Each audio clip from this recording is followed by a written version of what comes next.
Hello and welcome back to another video. We have the November Scrawlrbox fresh through the letterbox as usual. We will get to open it straight away. It feels very thick, it feels very weighty, so I'm excited for this one. There was also a little bit of a delay on delivery, which usually means there's something special in there. However, they did mention that the prints went missing in transit and that they had to wait on some reprints, which is a bit unfortunate, but things can't be helped and I don't blame them that that happened.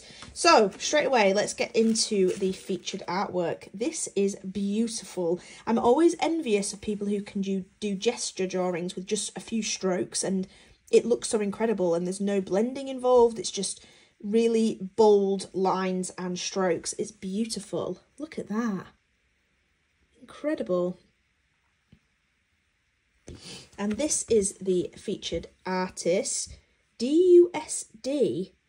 I was born in the Ural Mountains, so I can probably call myself a Highlander. I'll let you read the rest there, and there's some socials at the bottom, and there'll be a bit more in the Scrawlr zine. So that's the artwork.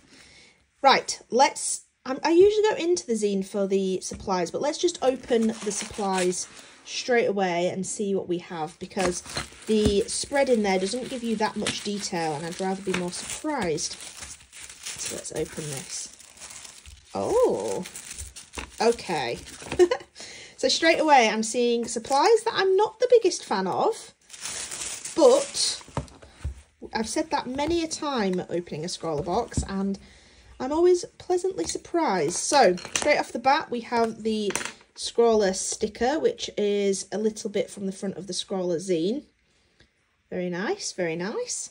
We also have a lemon sweet. So I think these are a bit like Starbursts, I believe. So I will put my sweet rating up on the top here.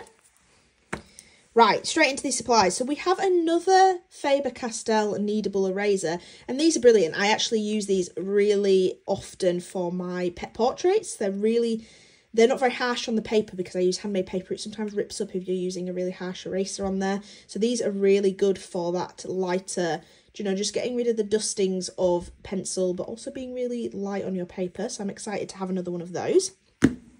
We then have the Faber-Castell Gold Faber 2B. So again, this is another redo. We've definitely had these supplies before, so it's a bit of a redo for those ones, but they're good supplies. I'm not going to complain. A Derwent Pastel Titanium White Pencil. These are actually very good for adding highlights when you're doing pastel work, so also another good supply. We definitely have a nice blending stump. Oh, this is soft. Oh, very nice. Very, very nice. A blending stump for our pastels. And then the star of the show is the soft pastels themselves. So these are Faber-Castell, so a lot of Faber-Castell in here. They are 24, so that's quite a lot. That's a big old set, that, for a Scrawlrbox. I think that's well worth it. Like I say, these are not my favourite supplies, but you never know. We could enjoy them. We could enjoy them. Ooh, ooh, a really nice range. If I can get this off. A really nice range of colours there. Lovely. Very nice. So there's a lot of different pastels going around. I know there's Caran d'Ache soft pastels, but I'm not sure if they're the same thing. I'm a pastel novice and I don't really know much about pastels and the different types. So if you do know that, please let me know in the comments below. But I'm excited to try these out and swatch them and see how they are, because the reason I don't like soft pastels is they're messy, they smudge really easy, and then you can get really dirty colours quite easily, and it's just not my cup of tea when you can't control the medium very well. But that might just be a me thing, obviously, not. There's a lot of people who use pastels very well. Now let's get into the zine. This is a page spread about the supplies. Then we have a little bit more about the Scrawlr artist. Oh, their work's beautiful.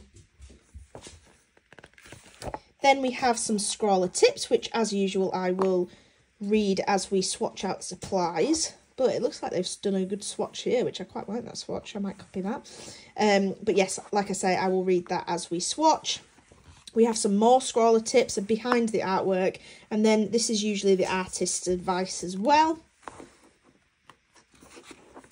Then we have the Scrawlr Gallery. So this is for claws and paws, which was 2 boxes ago, where we had some pens, I believe. I can't remember what the pens were. I think they were paint pens. They were very nice supplies, and it was a really lovely challenge. I liked the claws and paws Scrawlr challenge. I think it was a very nice one. There's some lovely ones in here. This one's beautiful.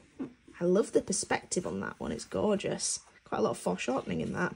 And this one. I really like those. And then the top 3, we have these 3. Very different styles, very different colour selection for those. Very nice. Very, very nice. I will be following a lot of those. And then the Scrawlr Extra is about unconscious creativity. Interesting. I'm excited to read that through.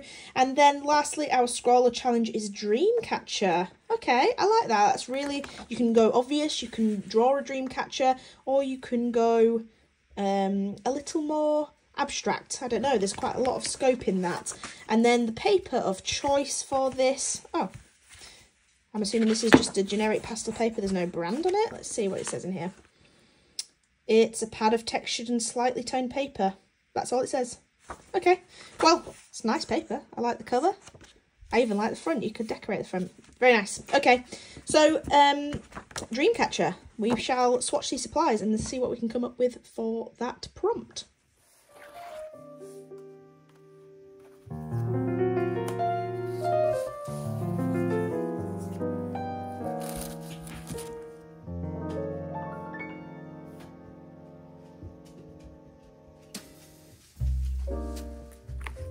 Alright, so for the Scrawlr tips, we have the usual telling us to swatch. The harder you press, the more intense. Play around with pressure to see what tones you can create. And I will admit, these colours are very lovely. It's a lovely set of colours and just the right amount of pastel. I don't think you need a longer stick or anything, so this will definitely be one in my arsenal. Whether I use them or not is yet to be seen. Then there is a little bit about getting precise, so using the pastel pencil to kind of create those finer lines. And I must admit, when I was doing the artwork, I did find that the blocks of pastel was quite hard to use. I think definitely try kind of breaking some of these pastels down to create the powder, and then using the little stub or another stub, a cotton ball, what do you call them, the earbuds, using those to kind of get that fine line would be much better. I did find getting the fine detail with these very difficult.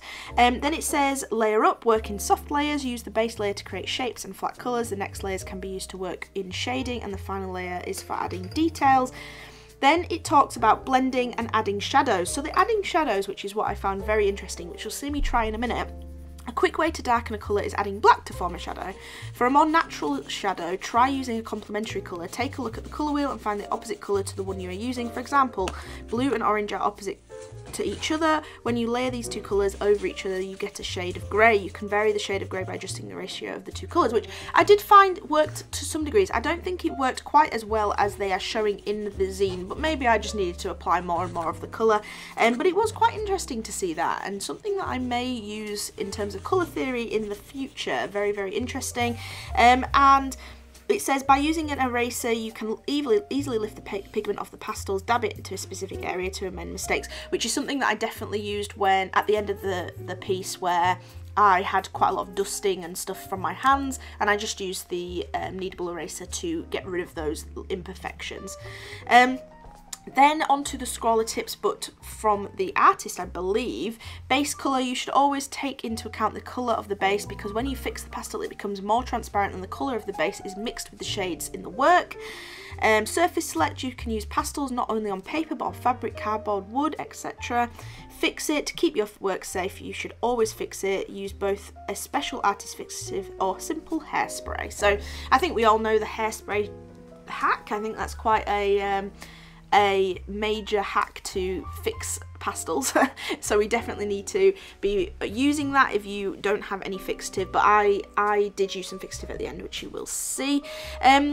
But onto the artwork. So for the Scrawlr challenge, it was Dreamcatcher. Now, I saw a lot of people on Instagram doing a traditional Dreamcatcher, which I was tempted to do, but I actually popped into my head to do an owl, because I think they fly around at night, and I just had this imagery, like a really lovely imagery of an owl flying above everyone asleep, kind of absorbing your bad dreams, and that's kind of what came to mind, and that's what I wanted to pursue, and it really fell within my wheelhouse and doing creatures and animals, and so I just wanted to give myself the best shot at using these supplies by doing something I'm a bit more comfortable with, and it was really nice to actually get the expression of the feathers and the expression of the owl itself with these pastels and really create some nice looking gradients and, you know, texture. I think the texture is the most important thing with pastels, isn't it? I don't know, I'm saying that like I'm a confident pastel user, but I'm very much not. But like I mentioned earlier, I did find getting that finer detail very difficult. I think, especially with this blending stub, it wasn't the finest, you know, stub for blending things. I don't know, I think I could have used something a bit better, like a cotton earbud. I think that may have worked a little bit better, but I mean, it worked quite well, and I just went ahead and layered it up from lightest to darkest, and then adding the colour in over the top. I must admit I did muddy the colour a little bit, I would say, in some areas by having that black underneath. I probably shouldn't have gone in with that straight away, but I think I was getting a bit infuriated that I couldn't see the shapes and the feathers very well by using the grey colours. So maybe in the future I would learn to do the Scrawlr tip that it said, where you're using complementary colours to darken, and maybe have done that, and that might have worked a bit better.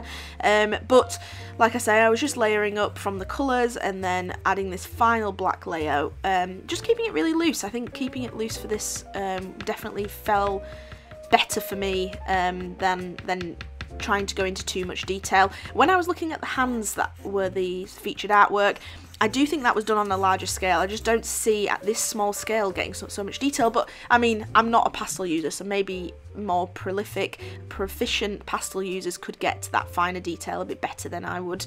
But I did enjoy this in the end. I did get very messy. You'll see in a minute. I cleaned my desk off, and I definitely have like a black shadow on my desk. I really need to use some like Sif or something to get it off, because it is definitely stained my desk. But coming in with that white pencil, oh, that was the finishing touch that it desperately needed. I could get that finer detail of feathers and the kind of just the expression of feathers around places, and just clean up areas like that. I cleaned up that beak, I cleaned up the eyes, make them less messy and a bit more structured, adding highlights, and I think that massively helped the artwork in the end, and I'm glad that was included in the box. I think it definitely needed that. But as much as these are not my favourite supplies, and this hasn't changed my opinion on that, I am very pleased with the artwork, and I'd be interested to see what your thoughts on this. I know a lot of people have commented on my Instagram already saying that they do not like these supplies and have not yet attempted, and that's kind of where I was at for probably 2 weeks before actually doing this artwork, because once this video is up, it won't be long till another Scrawlrbox is up, because I actually have a Scrawlrbox in my possession as I am editing this now. So that's how long it took me to pluck up the courage to attempt this box, but I am very happy with it. Please let me know in the comments below what you think, whether you think I managed to kind of master these supplies for what I needed to do for this box, or whether you think I could do with a lot more practice, because I'd be interested to do a bit as a series next year maybe of kind of trying to hone my skills on supplies that I'm not the most familiar with. I'd be very much interested in that. But that is the end of the artwork. I enjoyed it. Could I have done more? Maybe, I don't know, but considering I left it so long, I think this will do for now, and I hope you've enjoyed this video, and I hope you've enjoyed seeing the artwork and what I managed to come up with for the Scrawlr Challenge Dreamcatcher. So thank you very, very much for watching, and I'll see you soon for another couple of videos before Christmas, and we will see what other Scrawlrbox we can come up with. So stay tuned, subscribe if you want to see that, and I'll leave you with these final shots after we've fixative the artwork. So thank you very much for watching, goodbye, and I'll see you soon.